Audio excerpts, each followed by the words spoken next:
Wyoming Territory, August 1879. The funeral was nearly over when the girl was noticed small, silent, and alone in the back. Her dress too thin for the late summer wind, and her hands clenched tight around a broken comb. Brielle Nolan had seen enough burials in her 31 years to know when someone had no one. She stood near the grave, her black skirts brushing the dry grass, the preacher's words fading into the wind. But her eyes were on the girl. The man in the casket, Thomas Ellery, had been a drunk and a gambler, no family but a few old debts. The townsfolk came more out of habit than grief. They left quickly, boots scuffing the dirt, voices low and distracted. Nobody looked back toward the child, except Brielle. The girl did not speak when Brielle approached. She had a cut under one eye and a bruise along her jaw. 8, maybe 9, thin as a fence rail and watching with a stare too old for her face. Brielle crouched down, her voice gentle. "Did you know him?" "Thomas." The girl only gave a short nod, then looked down. Brielle's heart clenched. "What's your name?" The girl hesitated, then whispered, "They called me Mouse." Brielle frowned. "That is not a name." The girl swallowed hard and did not answer. It was Sheriff Dannel who came up beside them, arms folded and face grim. He used to keep her around, said she was his niece. Nobody ever saw proof. He'd send her to the mines to beg wages off the men, sometimes worse. Brielle stood, her jaw tight. "And now," Dannel shrugged, "she has no one." "He owed more men than I can count. No kin, no home. The orphanage in Cheyenne's full." "She is not going to an orphanage." Brielle looked back at the girl. "She is coming with me." The sheriff hesitated. "You sure, Brielle? You got your hands full already." "I had 2 children," she said quietly. "And I buried both. I have room." The girl looked up then, eyes wide. Brielle held out her hand. "Come on, you will not be called Mouse anymore." The girl took her hand without a word. The Nolan homestead sat 4 miles outside of town, tucked in a quiet valley rimmed with cottonwoods. Brielle had lived there alone for 5 years, since her husband and sons died in the fever that swept through the valley. She kept the house clean, the garden growing, and the fire lit. The girl said nothing on the ride home. She sat stiff in the wagon seat, watching the horizon like it might disappear if she blinked. When they reached the house, Brielle helped her down and led her inside. "You can sleep in the loft. It gets sun in the morning. I will wash your clothes and find something better." The girl stood by the hearth, silent. Then, in a small voice, "Do I have to sleep in the barn?" "No," Brielle said gently. "Not unless you wish to." The girl nodded once. That night, Brielle made stew with the last of the potatoes and gave the girl a clean nightdress that had belonged to her youngest. They sat by the fire, the silence thick but not sharp. After a long while, the girl asked, "What is my name now?" Brielle looked at her, quiet for a moment. Then she said, "I will call you Arlen." The girl blinked. "Is that a real name?" "It was my grandmother's name," Brielle said. "She was the strongest woman I ever knew." The girl smiled then, just a little. 2 weeks passed and Arlen began to speak, a little at a time. She followed Brielle around the house, helped with the garden, scrubbed the floorboards until her arms ached. She never complained. Brielle watched her closely. The bruises faded, but the way she flinched at sudden sounds did not. She would not let Brielle brush her hair until the 3rd week. Then one morning, she came downstairs with the comb in her hand and sat on the stool without a word. Brielle knelt behind her, gentle fingers untangling the knots. "You have beautiful hair." Arlen did not answer, but she leaned back against Brielle's knee just slightly. The first snow came early that year. Brielle was hauling wood from the shed when she saw a man riding toward the house. He was tall, broad-shouldered, with dark hair and a face she did not recognize. His horse was tired, dust crusted along its flanks. He dismounted and tipped his hat. "Ma'am, I was told you might have room for a night's rest. The trail's worse than I thought." Brielle studied him. He was not from town, his clothes were worn but clean, and he carried himself like a man used to being alone. "I do not take in strangers," she said. He nodded once. "Understood." He turned to leave. "Wait," she said. "What is your name?" He looked back. "Hayes Fletcher." Brielle hesitated, then she said, "I have a spare cot if you do not mind helping with firewood." He gave a small smile. "Yes, ma'am." Hayes stayed one night, then two, then a week. He helped with the roof when the snow thickened. Arlen followed him like a shadow, asking questions about horses and rifles and if he had ever seen the ocean. He answered her gently, never once brushing her off. Brielle watched him from the kitchen window one morning as he lifted Arlen onto the fence so she could see the wild turkeys in the field. His hands were careful. His laugh was rare but real. That night, as she stirred soup over the fire, Hayes leaned against the doorway. "You took her in," he said. "Not many would have. She reminded me of who I used to be." Hayes looked at her a long while. "You are still her." The third week, Arlen came down with fever. She shook and cried and called out in her sleep. Brielle stayed by her side, cool cloths on her forehead, broth pressed to her lips. Hayes chopped wood, fetched water, sat in silence by the hearth. On the fourth night, Arlen reached for Brielle's hand and whispered, "Do not let them take me." "No one will take you," Brielle said fiercely. "You are mine now." Hayes's eyes met hers across the room. The fever broke by dawn. When spring came, Hayes was still there. He built Arlen a proper bed, fixed the barn roof, and planted a second row of beans. Brielle tried not to notice the way he looked at her when he thought she was not watching, but she felt it, in every word. Every quiet moment between chores. One evening, as the sun dropped low, Brielle stood by the fence, watching the sky. Hayes stepped up beside her. "This place feels like something worth staying for." She looked at him. "Then stay." He reached for her hand, rough palm against hers, warm and sure. "I do not want to leave either of you," he said. "You do not have to," she said softly. And just like that, the wind shifted, not sharp anymore, just full of promise. Arlen called from the porch, holding up a pie she had helped make. "Come on, it is getting cold." Hayes smiled. "We should go." Brielle nodded. "Yes. We have everything we need now." By late May, the earth had warmed enough that Arlen went barefoot in the afternoons, her feet crusted in mud by the time Brielle called her in to wash. She spent long hours near the creek at the edge of the property, building dams out of smooth stones and humming low under her breath something tuneless but not unhappy. Brielle watched from the garden, her hands busy with lettuce, her thoughts slower than they used to be. Hayes had built a fence rail by the shed that week, saying it might keep rabbits from the beans. But he lingered after the work was done, wiping his hands on his trousers and looking toward the porch like he wanted to ask something. He didn't until supper. "Have you ever thought about selling the land?" he asked over stew, not looking at her directly but watching how she held her spoon. Brielle didn't answer right away. She took a slow breath and set her spoon down. "It's not something I'd do." "I wasn't suggesting it," he said quickly. "Only that. You could start fresh if you wanted. Folks back east pay good money for land with water." "I'm not going east," she said. "And I'm not starting over. I already did that once." He nodded, and that was the end of it. That night, after Arlen was asleep, Brielle stepped out into the yard where Hayes was splitting kindling. Moonlight caught the sweat at his temples. "I didn't mean to sound sharp," she said, "but this place, it's not just land." He leaned on the axe, breathing steady. "I know," she crossed her arms. "You ask questions like someone who's thinking about leaving." "I ask because I think about staying." The wind moved through the cottonwoods, soft and slow. Brielle looked up at the stars crowding the sky. "Then ask whatever you need." He didn't speak again until the fire was out and the kindling stacked.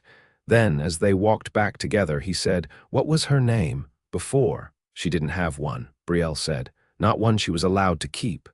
He didn't press further. On the second Sunday of June, a letter came addressed to Hayes.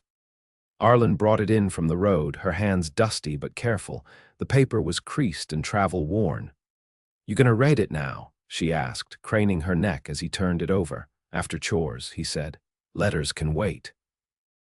Cows don't. But later, Brielle found him sitting alone at the edge of the pasture, the letter open beside him, the corners weighted down with stones. He didn't move when she approached. "Bad news?" she asked. He shook his head. "My brother passed back in Missouri. 2 months ago." She sat beside him, the grass cool against her skirts. "I'm sorry.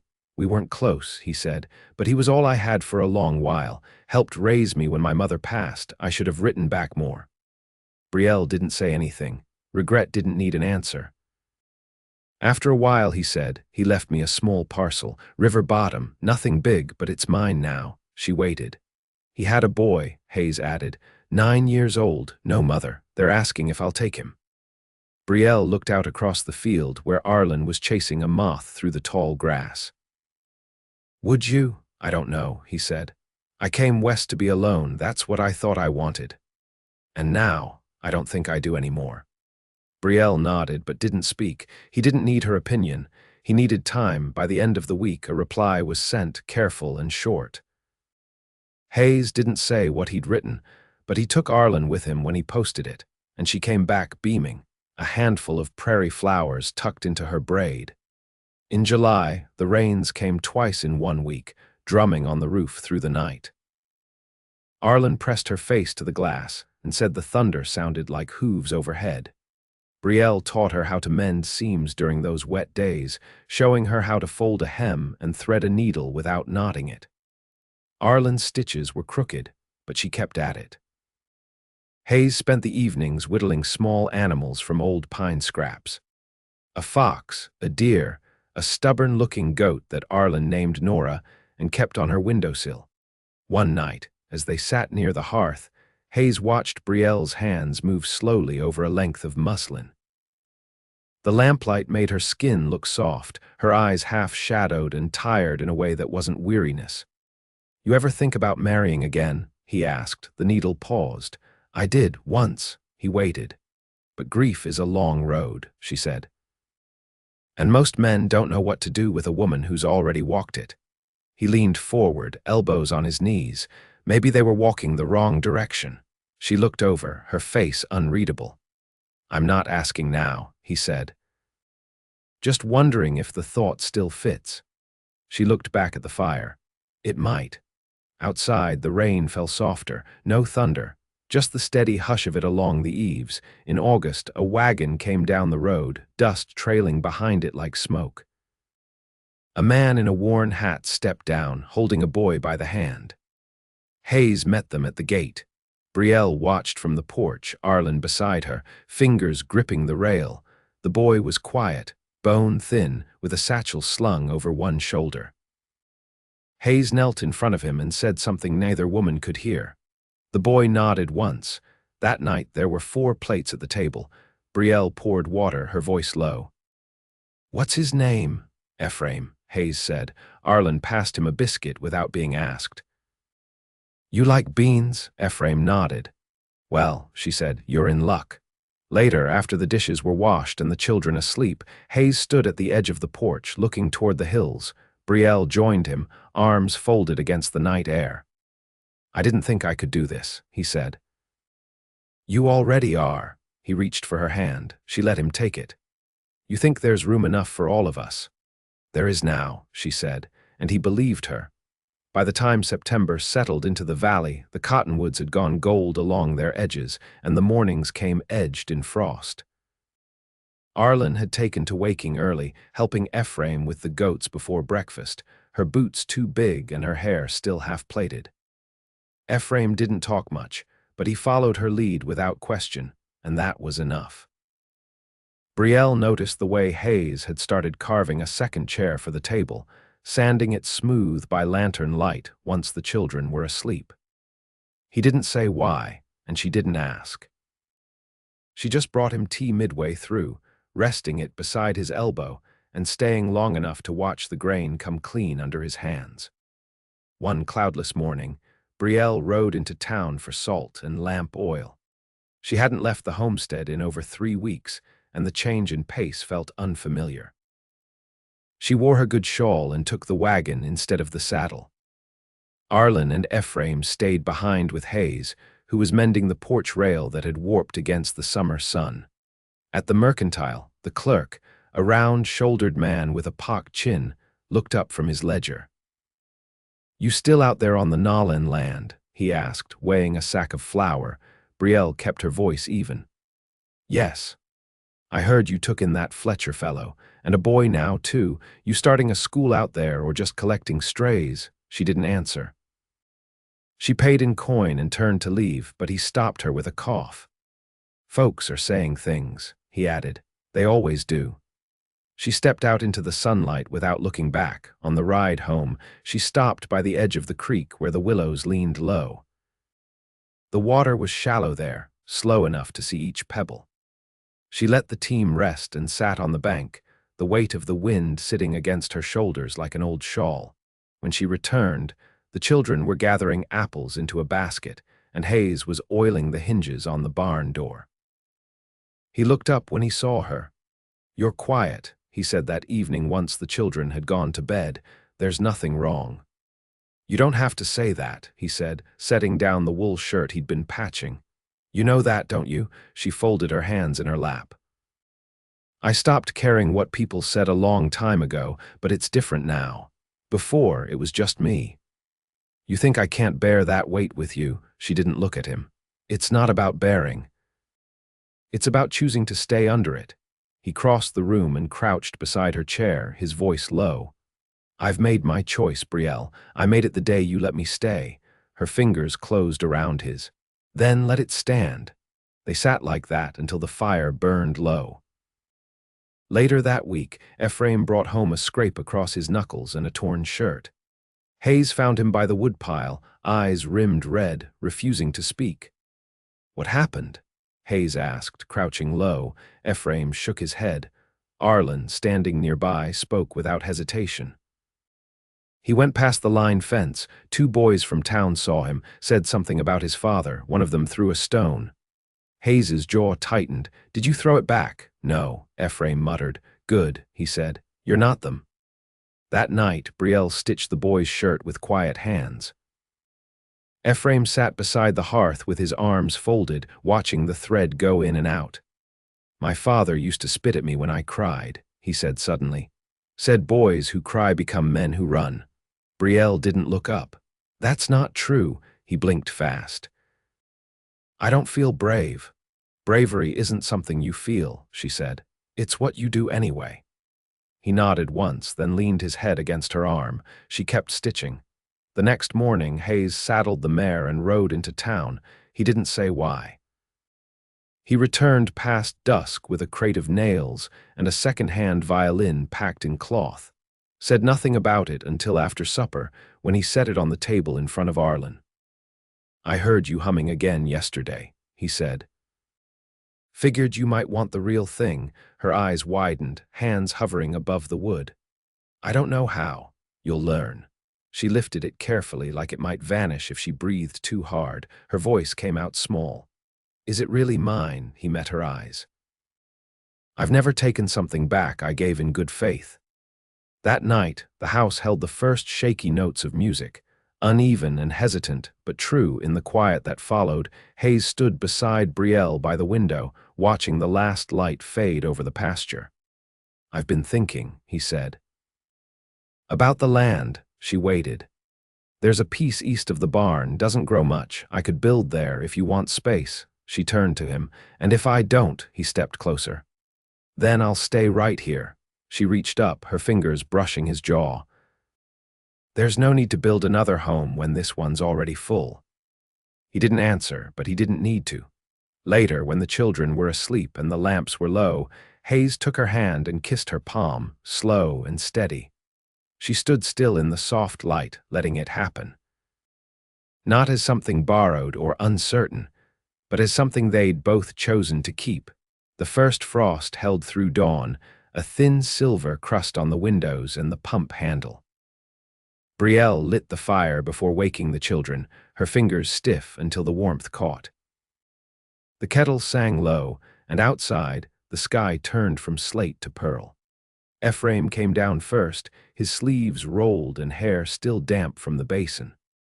Arlen followed with the violin slung across her back in a flour sack she'd stitched into a case. She didn't play much in the mornings, but she carried it everywhere now, like a habit forming. Hayes came in from the barn with a split thumb wrapped in a strip of linen. He set the bucket down and nodded toward the hearth. "Fox got into the henhouse," he said. "Only took the one, but we'll need to patch the mesh." Brielle handed him a mug, steam rising around the rim. "Use the spare wire from under the eaves. It's thin but strong enough." He nodded. "You still planning to ride out to the far line today?" "I need to check the boundary posts. If the fence is failing again, we'll lose half the south pasture come winter wind." Ephraim glanced up from the bread he was carving. "Can I come?" "Not today," she said. "It's a long ride and cold. Stay with Arlen, help her with the kindling." "I'll be back before sundown." She left after breakfast, saddle creaking under her weight and the frost giving way to thaw as the sun climbed. The trail to the southern edge of the property wound through a narrow pass between low hills, the kind of place where wind got trapped and didn't let go. She took the rifle with her.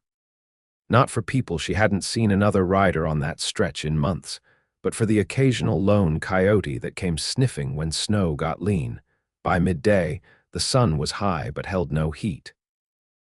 She dismounted by the second marker post, where the wire had gone slack and the ground dipped from an old washout. She worked without hurry, gloved hands steady on the staple hammer. The scent of dry grass and rust filled the air, a sound behind her hoofbeats, not hurried but close. She rose, rifle in hand, but lowered and turned. A man approached on a bay gelding, mid-40s, clean coat, polished boots, not from the mines or the valley. She recognized the insignia on his breast, territorial land office. He tipped his hat. "Mrs. Nahlan," she stayed standing. "That's right. I'm Silas Wren, out of Casper. We've had some inquiries about this land. Buyers from Boston looking to acquire plots near the foothills. I'm surveying boundary lines." She didn't lower her eyes. "This land isn't for sale." He smiled, the kind that didn't touch his eyes. "I understand, but it's legally unpatented. Your husband filed intent, but he passed before final claim. It was never completed. I've lived here 9 years. Residency doesn't equal title, ma'am, not until it's filed in full. I submitted the paperwork myself." "With notarization." He pulled a small ledger from his coat. "We've no record of that submission." She stepped forward, voice steady. "You'll find it, and until you do, this land is not yours to measure." He nodded once, not agreeing, just acknowledging. "I'll return next week with formal notice. I suggest you gather any documentation you have." He turned his horse without another word. When Brielle returned home, the sun was low and the wind sharp. She unsaddled in silence, the mare's breath misting in the cold. Inside, Arlen was kneeling by the hearth, coaxing the last of the kindling to catch. Ephraim was wiping flour from the table, the smell of burnt crust lingering in the air. Hayes looked up from the ledger in his lap. "You're back later than I thought. I had a visitor." She set the rifle in the corner, hung her coat, then told him everything each word measured, none wasted.